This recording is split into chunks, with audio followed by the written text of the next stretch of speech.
بسم اللہ الرحمن الرحیم الحمد للہ والصلاة والسلام علی اشرف الانبیاء والمرسلین محمد وآلہ واصحابہ اجمعین۔ یقول اللہ تعالی فی القرآن المجید ولکن کونوا ربانیین بما کنتم تعلمون الکتاب وبما کنتم تدرسون۔ وقال النبی صلی اللہ علیہ وسلم اقرأوا القرآن فإنه یأتی یوم القیامة شفیعا لأصحابہ او کما قال النبی صلی اللہ علیہ وآلہ وسلم۔ میرے محترم بھائیو، دوستو، عزیزو، اللہ جل جلالہ کے فضل و کرم سے ہم سب کو اللہ پاک نے اس گروپ کے اندر اپنے قرآن کو سمجھنے کی اور اس کا ترجمہ کرنے کی اور اس کو بیان کرنے کے لیے اللہ جل جلالہ نے ہم سب کو جمع فرمایا۔ یہ اللہ جل جلالہ کا فضل و کرم ہے۔ حدیث مبارک کے اندر آتا ہے، حضور صلی اللہ علیہ وسلم نے فرمایا، من یرد اللہ بہ خیرا یفقہہ فی الدین، جس کے ساتھ اللہ پاک بلائی کا ارادہ فرماتے ہیں اس کو دین کی سمجھ نصیب فرماتے ہیں۔ اور اس میں کوئی شک نہیں کہ دین کی سمجھ سے مراد دینی علوم کی سمجھ اور دین کا جو اساس اور بنیاد ہے قرآن پاک، اس کی سمجھ اللہ پاک ان کو نصیب فرماتے ہیں۔ امام مالک رحمہ اللہ اس حدیث مبارک کا جب ترجمہ فرماتے تھے من یرد اللہ بہ خیرا کا، تو فرماتے تھے من یرد اللہ بہ الجنہ، اس لیے کہ جس کے ساتھ اللہ پاک بھلائی کا ارادہ کرے تو اللہ پاک اس سے جنت سے کم چیز پر تو راضی نہیں ہوں گے، تو فرمایا کہ خیرن سے مراد جنت ہے۔ تو اس کا مطلب یہ ہے کہ جن لوگوں کو اللہ پاک دین کی سمجھ کے لیے، اس کو سمجھنے کے لیے اللہ پاک قبول فرماتے ہیں، ان کے ساتھ اللہ پاک نے جنت کا ارادہ فرمایا ہوتا ہے کہ ان کو اللہ پاک جنت نصیب فرمائیں گے۔ حدیث شریف کے اندر آتا ہے، حضور صلی اللہ علیہ وسلم نے فرمایا کہ اقرأوا القرآن فإنه یأتی یوم القیامة شفیعا لأصحابہ، فرمایا اس قرآن کو پڑھو، اس لیے کہ قرآن اپنے پڑھنے والوں کے لیے قیامت والے دن سفارشی بن کر آئے گا۔ تو اس مقصد کے لیے اگر ہم جمع ہوئے ہیں تو بڑی خوش قسمتی کی بات ہے، اللہ پاک نے خیر کا ارادہ ہم سب کے ساتھ فرمایا ہے۔ ایک اور حدیث شریف کے اندر آتا ہے، حضور صلی اللہ علیہ وسلم فرماتے ہیں من یرد اللہ بہ خیرا استعملہ، جس کے ساتھ اللہ جل جلالہ خیر کا ارادہ فرماتے ہیں اللہ پاک اس کو استعمال فرماتے ہیں۔ صحابہ نے پوچھا وکیف یستعملہ یا رسول اللہ،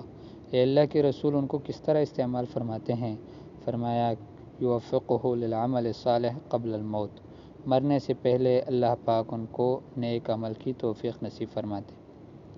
اور یاد رکھیں سب اعمال میں سب سے بہترین جو عمل ہے وہ تو قرآن پاک کا سیکھنا اور سکھانا ہے، اس لیے کہ حدیث شریف کے اندر آتا ہے، عثمان رضی اللہ تعالیٰ عنہ کی روایت ہے،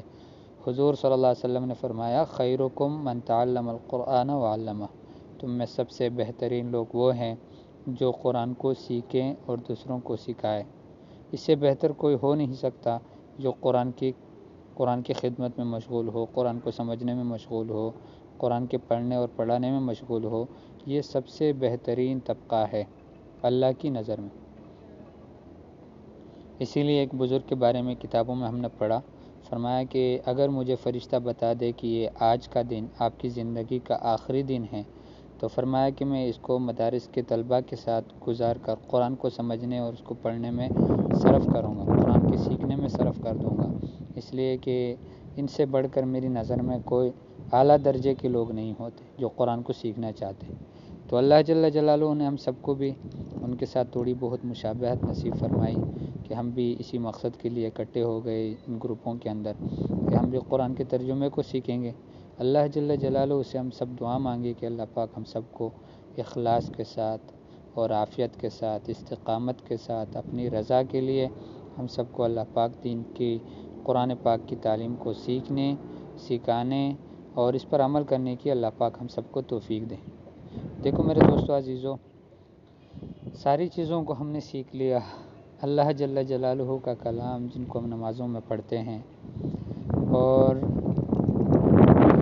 پرانے زمانوں سے ہمارے گھروں کے اندر برکت کے لیے ان کی تلاوت بھی ہو جاتی ہیں، یہ سب کچھ ہوتا ہے، اس کو سمجھنے کی کبھی ہم نے کوشش نہیں کی، تو بڑی حسرت کی بات ہے۔ حالانکہ قرآن کو تو اللہ پاک نے اسی لیے نازل فرمایا ہے تاکہ قرآن کے ذریعے سے لوگوں کا ایمان بڑھے۔ وَإِذَا تُتْلَى عَلَيْهِمْ آيَاتُنَا زَادَتْهُمْ ایمانا، ایمان والے لوگ جن کے ساتھ اللہ پاک، جن کے اوپر اللہ پاک کی خصوصی نظر کرم ہوتی ہے، فرمایا ان کے اوپر جب میری آیتوں کو پڑھا جاتا ہے، فرمایا کہ ان کا ایمان اور بڑھ جاتا ہے۔ اور اسی مقصد کے لیے اللہ جل جلالہ نے انبیاء علیہم الصلوات و تسلیمات کو بھی بھیجا۔ حضور صلی اللہ علیہ وسلم کے بارے میں، کی بعثت کے بارے میں اللہ جل جلالہ نے قرآن میں فرمایا کہ اللہ پاک اپنے نبی کو بھیجتے ہیں جن کے مقاصد کیا ہوں گے بھیجنے کے، فرمایا یتلو علیہم آیاتہ، اللہ کی آیتوں کو پڑھ کر سنائے گا لوگوں کے اوپر، ویزکیہم، لوگوں کا تزکیہ کرے گا، ویعلمہم الکتاب والحکمہ، اور ان کو قرآن اور سنت کی تعلیم دے گا۔ قرآن اور سنت کی تعلیم دینے کے لیے اللہ جل جلالہ نے نبیوں کو بھیجا، اور انہی کے ذریعے سے لوگوں کی اصلاح ہوتی ہے۔ حدیث شریف کے اندر آتا ہے، حضور صلی اللہ علیہ وسلم نے فرمایا بہت سارے فتنے ظاہر ہوں گے۔ صحابہ نے عرض کیا فما المخرج منہا یا رسول اللہ، فرمایا کہ ان فتنوں سے نکلنے کا راستہ کیا ہے، کس طرح نکلیں گے ان فتنوں سے؟ حضور صلی اللہ علیہ وسلم نے فرمایا القرآن، فرمایا کہ قرآن ہی وہ واحد راستہ ہے کہ جس کو تھام کر آدمی، جس کو سیکھنے سمجھنے کے بعد آدمی کو اللہ پاک ان فتنوں سے نجات نصیب فرما دیتے ہیں۔ تو بڑی خوش قسمتی کی بات ہے کہ اللہ پاک نے ہم سب کو توفیق دی ہے۔ آج چونکہ پہلا دن ہے، اس لیے ابتدائی کلمہ ہی بیان کرنا تھا، تو انشاءاللہ العزیز روزانہ پابندی کے ساتھ، اہتمام کے ساتھ قرآن کے ترجمے کو سیکھنے کی کوشش کریں گے۔ میری کوشش رہے گی کہ میں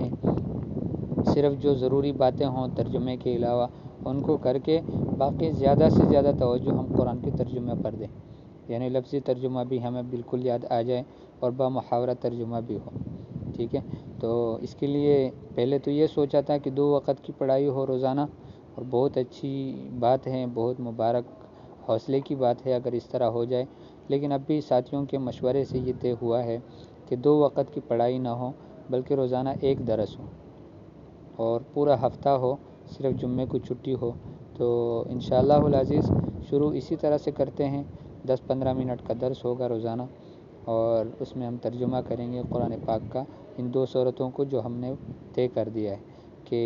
نوجوانوں کے لیے سورہ یوسف، اس کے اندر اللہ جل جلالہ نے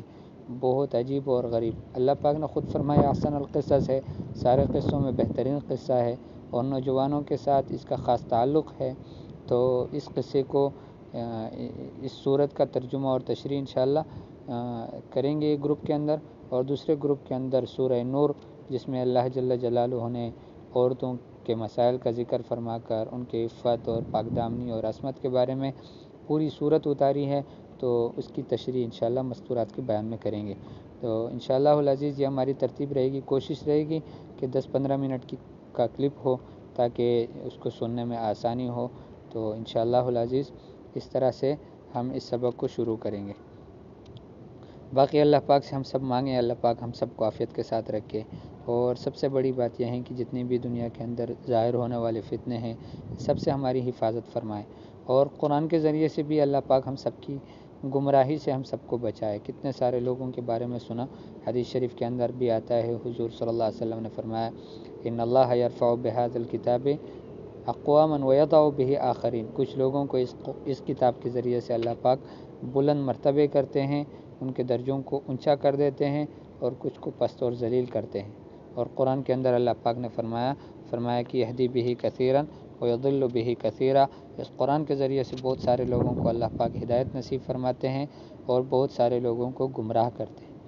تو بہت ڈر لگتا ہے، اللہ پاک ہم سب کو ان لوگوں میں سے بنا دے کہ جن کو اللہ جل جلالہ اس کلام پاک کے ذریعے سے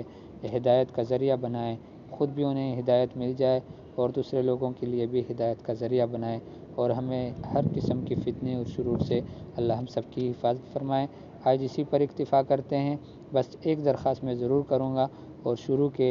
آج کی یعنی اسی کلپ کے اندر میں یہ درخواست ضرور کروں گا کہ سبق کو روزانہ ضرور سنیں، بس